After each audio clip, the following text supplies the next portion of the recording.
Guys, guess what time it is? It's cookie season. I'm Ella here, your favorite Girl Scout, and we have your oldies but goodies. Lemonades, dimmits, peanut butter sandwiches, and more. This year we have a new cookie flavor called the Explore Mug. My goal is 200 boxes, so please make that happen.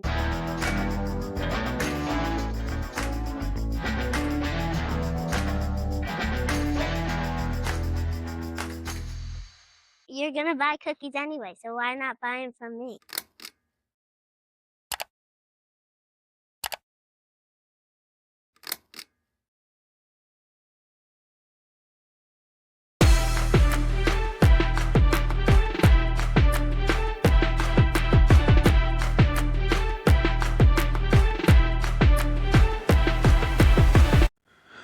What's up, everyone? Welcome to This Day in Philly Sports History for February 27th, 2026. I'm your host, Jim Montgomery.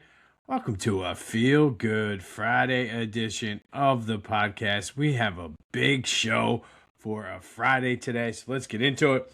But first, shout out to Matt in Fort Washington. We're down to 8 boxes of cookies left, so buy some cookies this weekend. Time is running out. All right, let's go to the Sixers. And yep, I'm back in. That didn't take long, but I am back in. Team is just a different team when Joe plays. 124-117 win over the Heat. What a game down the stretch, too.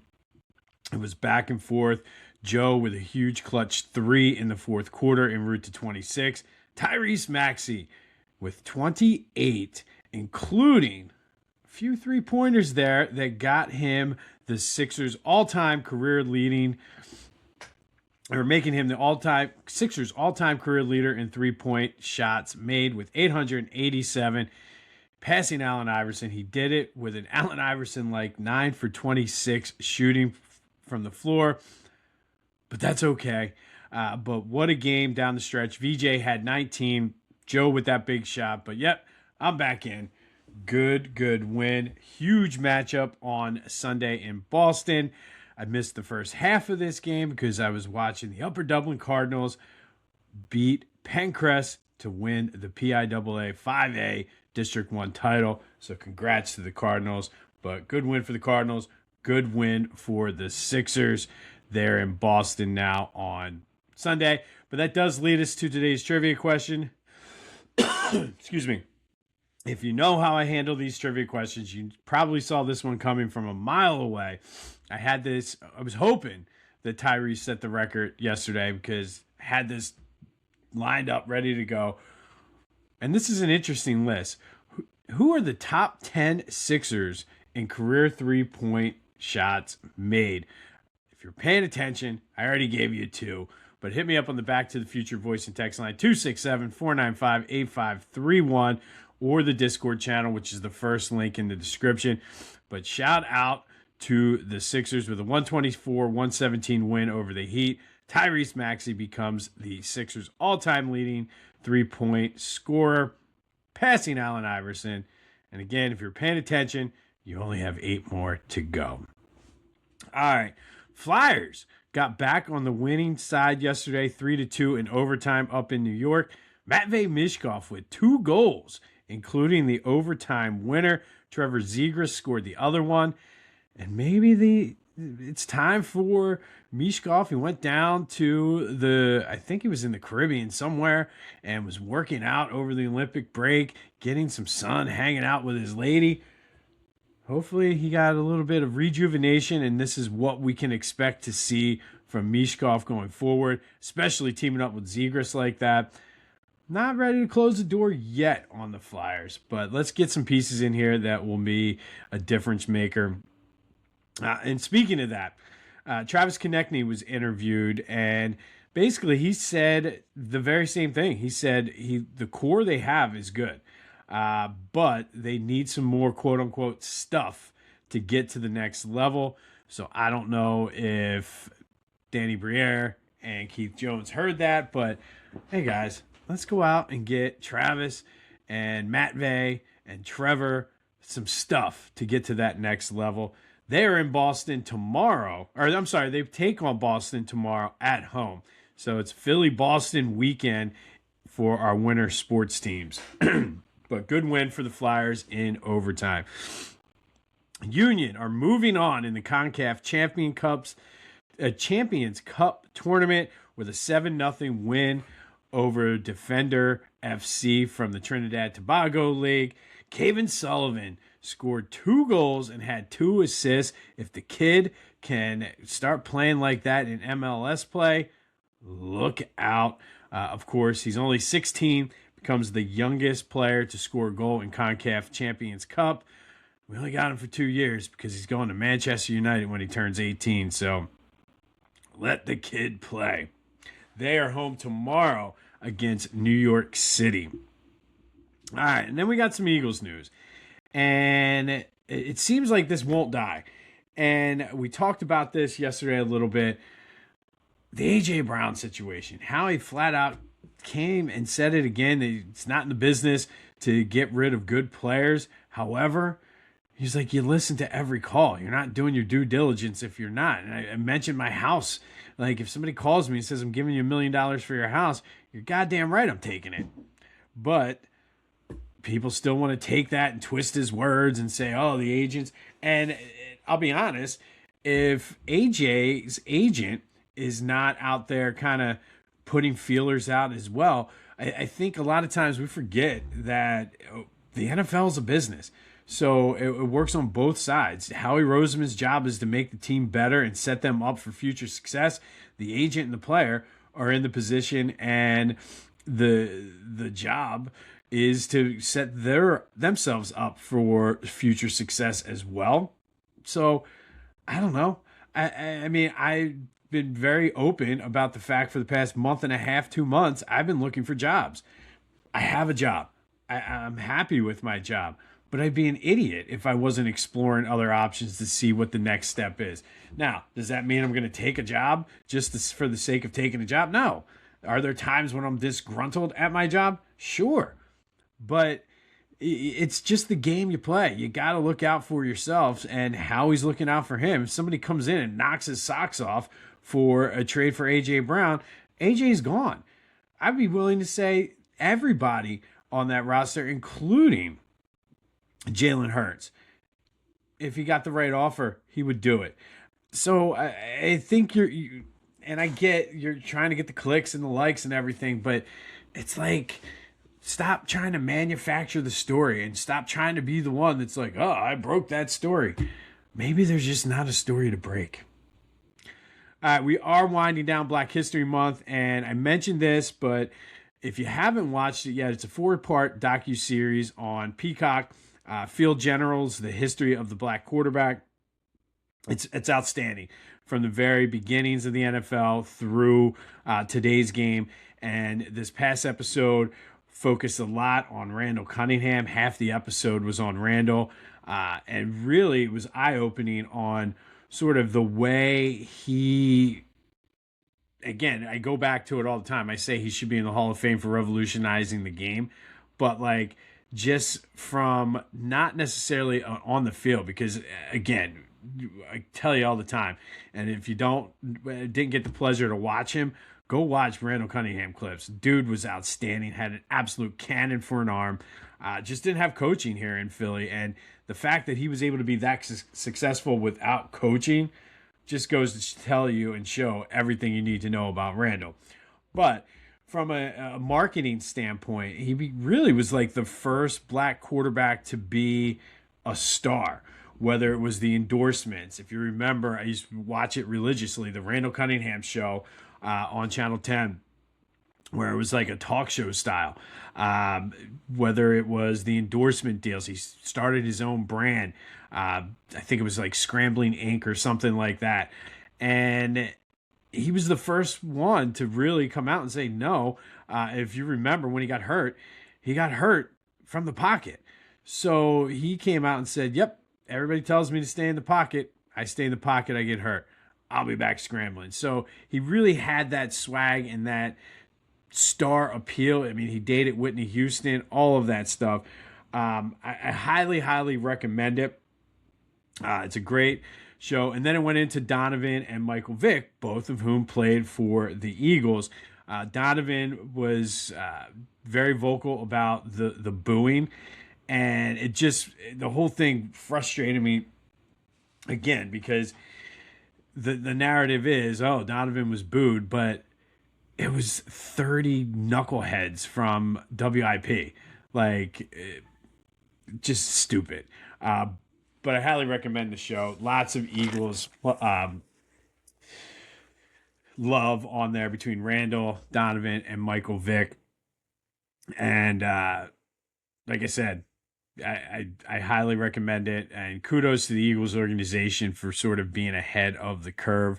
But so that AJ, the quarterbacks, and then of course Landon Dickerson, all but confirmed he was coming back, showing a picture of him coming out of the tunnel on his social media. So that's a good move for the Eagles as well. So this can't come soon enough. And then, of course, be ready and stay tuned for the new Brotherly Birds breakdown, which will be out either late Wednesday or early Thursday. But I would love to know your thoughts on the A.J. Brown situation. Let's have some conversations this weekend. 267-495-8531. Because they're like, oh, well, his agent is shopping him around, similar to Max Crosby. And again, okay, he should be. Like, why wouldn't he be? I guess he's not doing his job as an agent if he's not looking for the best situation for AJ. I don't see the issue with it. All right, yesterday's trivia question, I said, who were the top 10 scorers in NBA history, not including the ABA? That would be LeBron, Kareem, Karl Malone, Kobe Bryant, Michael Jordan, Kevin Durant, Dirk Nowitzki, Wilt Chamberlain, James Harden, and Shaquille O'Neal. Moses comes in at number 12 with the Sixers tie. AI is number 30. Charles Barkley is number 31. And Dr. J is number 79 due to the fact he had a lot of those points in his career in the ABA. It's time for Fridays with AI, where we ask AI to rewrite Philly sports history. Every Friday only on This Day in Philly Sports History. That's right. It is Friday. That means it's time for Fridays with AI. AI brought to you by Philly Goat. Go to phillygoat.com. Use the promo code Jim Montgomery to take 10% off your order. Philly Goat has you covered for all of your Philly sports apparel needs. Best apparel in the region. So go check them out and use that promo code Jim Montgomery to take 10% off. All right, so today's is a little different than what we normally do. Sticking with the Dr. J theme that we had this week. Dr. J played 5 years in the ABA, which really hurt his overall career numbers in the NBA. His 5 probably best years in his prime, I would say, were when he was at his most athletic were in the ABA. So when AI stopped by this week, I said, is Doc underrated? If we base it just on his NBA numbers, very good career, but is he underrated? I mean, it's hard to call somebody who's on the NBA's all 35th, all 50th, and all 75th anniversary team underrated. But should he be in the conversation of the GOATs? So I was like, AI, are we underrating him? And I guess the thing is, the NBA at the time when Dr. J came out of UMass, you had to be 4 years removed from high school in order to go pro. The ABA had a hardship rule which allowed them to go, which allowed Dr. J to go to the Virginia Squires. He was drafted by the Milwaukee Bucks in 1972. He also signed a contract with the Atlanta Hawks for more money, but Virginia in the ABA was like, nah, you're under contract with us. So he had 3 teams saying they had the rights to Dr. J. It ended up going to court. Judge ruled that he was a quote-unquote property of and under contract with the Virginia Squires, so that's where he was playing. So he went in and just absolutely dominated the ABA, quite possibly the best player in ABA history. Excuse me. And then, of course, we know the situation. The Nets come into the NBA. where it's cash strapped. So they made that trade with the Sixers. But AI took a different route. I was surprised to see this. I was thinking it was going to be a look at Dr. J. AI went down the path. What if he was drafted and it was upheld by the Milwaukee Bucks? And this completely changes the entire NBA landscape. His style that Dr. J had, teaming him with Kareem, who was young, Oscar Robertson, who was at the end of his career, but Kareem and Dr. J would have dominated the NBA, similar to the way Magic and Kareem did into the 80s. But then you have a head start with Dr. J and Kareem. That would have been one hell of a team. And Dr. J has over 30,000 points in the ABA and NBA combined, which is good for number 9 all time. But I think where people forget and where Dr. J becomes underrated, and AI was quick to point this out, Dr. J was a great rebounder due to his leaping ability. He was an underrated defender. And with the Sixers, you didn't see that as much because they had other players. And when they made that run in the 80s, they had Moses Malone. Moses Malone was the guy who got all the rebounds. But that's Dr. J that we're talking about. And I totally think underrated. So AI's final verdict here is he's easily top 10, hands down, if he played his entire career in the NBA. But he's in the conversation for top 5, up there with, obviously Michael's the GOAT, but he's up there with Kobe, Magic, LeBron, even Kareem, according to AI. Also, if he gets drafted by the Milwaukee Bucks, never comes to Philly. But I think we're going to save that for another topic, another Friday with AI. But what do you think? Is Dr. J actually underrated?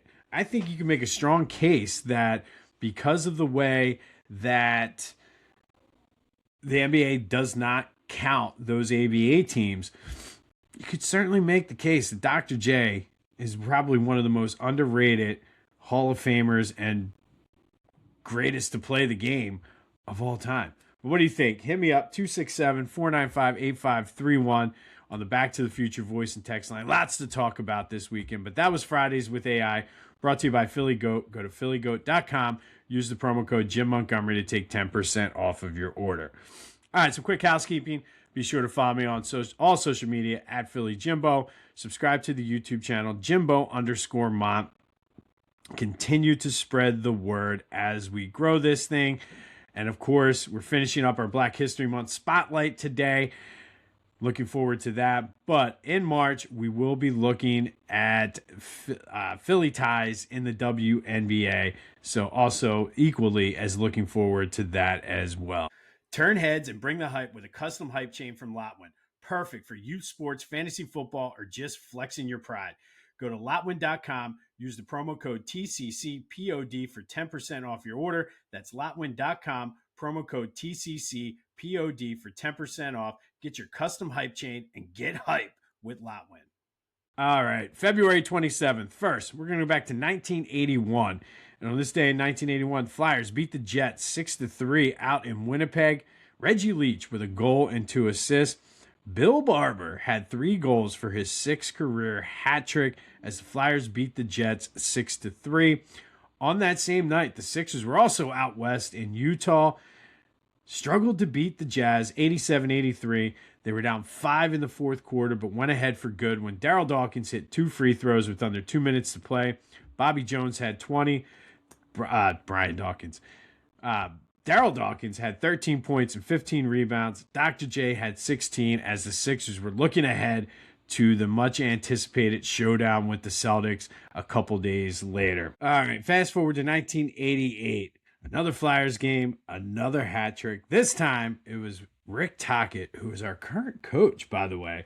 But Tocchet had 4 goals and an assist. Scott Mellenby with 2 goals as the Flyers beat the Kings 8-6. It was a back-and-forth game, but the Flyers pull away late. Scott Mellenby with the game winner with 15 seconds left. Rick Tocchet then added the empty netter as the Flyers beat the Kings 8-6 on this day in 1988.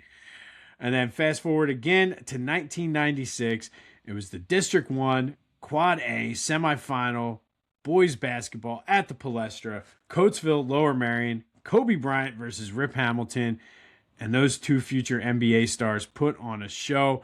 Game time got pushed back 15 minutes due to the Coatesville bus getting stuck in traffic on 76. 10,000 plus filled into the Palestra that day. Now keep in mind, capacity is only 8,000 in the Palestra. There's also, I believe it was Chester, Plymouth White Marsh was the second game of that doubleheader. But as we took the fan bus down to that game, we had to sit in the aisle because it was so great. What a game. Lower Merion did win it 70-65. Kobe, 29 points, 13 rebounds, added 3 assists, 4 steals, 4 blocks. Rip, to his credit, had 16 points, 12 boards, 6 assists. But the story was Kobe Bryant. He was just outstanding. And kudos to, I mean, this was a back and forth game too. And Rip certainly always held his own against Kobe. But Kobe just had some ridiculous dunks on alley-oops. He had his back to the basket, jumped, took off, spun, and threw down a reverse jam. He had another one off an alley-oop that just had the crowd going wild. It was just an incredible game. Probably the best high school game I've ever been to. Little did we know that we were going to be watching or I guess we kind of hoped and thought, but 2 future Hall of Fame caliber players in high school playing. But the District 1 Quad A semifinal on this day in 1996, Lower Merion beats Coatesville 70-65. Rip versus Kobe. What a game. What a game. What a game. All right, and then finally today, our Black History Month spotlight, forged in Philly. Had to put these two together. Hank Gathers and Bo Kimble. They were Dobbins Tech graduates, but they were forged. Their careers and their lives were forged on the Philly playgrounds and the rec centers throughout. I think Hank was from North Philly. Bo was from West Philly. So some of the best basketball in the city takes place in those rec centers and on those playgrounds. They won the Public League Championship in 1985. Doug Overton, future Sixer, was on their team. From Dobbins, they went to USC together, ended up transferring out of there to Loyola and Marymount and formed that brotherhood. They weren't great friends as kids, but got to know each other more in high school. And then obviously when they went to USC and Loyola and Marymount. Loyola and Marymount was coached by Paul Westhead, who is a Philly guy as well. And he had a high-octane offense that let both Bo and Hank just excel out there. Hank led the country in scoring and rebounding his junior year. Bo Kimble was a great scorer in his own right, was a sharp shooter, just an outstanding player. And it just, they just dominated the country out there. Tragedy struck, though, in the West Coast Conference semifinals their senior year when Hank collapsed and ultimately ended up passing away. Loyola Marymount would go into the NCAA tournament that year. Obviously, every game that they played, Bo Kimble shot his first free throw left-handed in honor of his friend Hank. And there was a lot of games. They did go on a nice Elite Eight run. I remember being captivated by that run. Unfortunately, they lost to UNLV, the Running Rebels. But Bo Kimble, Hank Gathers, forged in Philly, dominated the country together. And I saved this for last purposely because it's one of my all-time favorite stories. One of the first biography books I bought during this time as a kid. For You, Hank, great book, tells their story and kind of chronicles the whole how they were forged in Philly. And like it just such a great story. But I saved this for last because we talked a lot this month about Philly toughness, and both of these guys were tough. They certainly were forged by the toughness of those Philly playgrounds and rec centers. But for me, this one is a little bit deeper because they both came out of Philly together. They built their games together. They dominated college basketball together. And when tragedy struck, Bo showed what being forged in Philly means. He honored his friend, he honored his brother. And being forged from Philly to me is about toughness, it's about loyalty, and it's about heart. And for the Bo Kimble, Hank Gathers story isn't just about basketball, it's about brotherhood and just being there for your family, for your brothers, your friends, and all of that. So Bo Kimble and Hank Gathers forged in Philly, went to USC, moved on to Loyola Marymount, and just absolutely dominated the country. All right, to kind of wrap up this series, all month long, I've told you stories about the athletes that were forged in Philly, that they were built, and the grit, and how they were shaped by adversity and defined by heart. Philly doesn't make it easy. And whether it's the fans, the media, the city itself, Philly makes things hard, but I think that's part of the charm and why people and athletes from Philly are just built a little bit different, because Philly tests you, it hardens you, it forges you. And what comes out on the other side isn't just greatness, it's bigger than that. It's a fierce loyalty to your teams, your family, your city. It's about a brotherhood and a sisterhood. It's forever. It's Philly. It's just, that's why I love being from this area. So hope you guys enjoyed the Forged by Philly.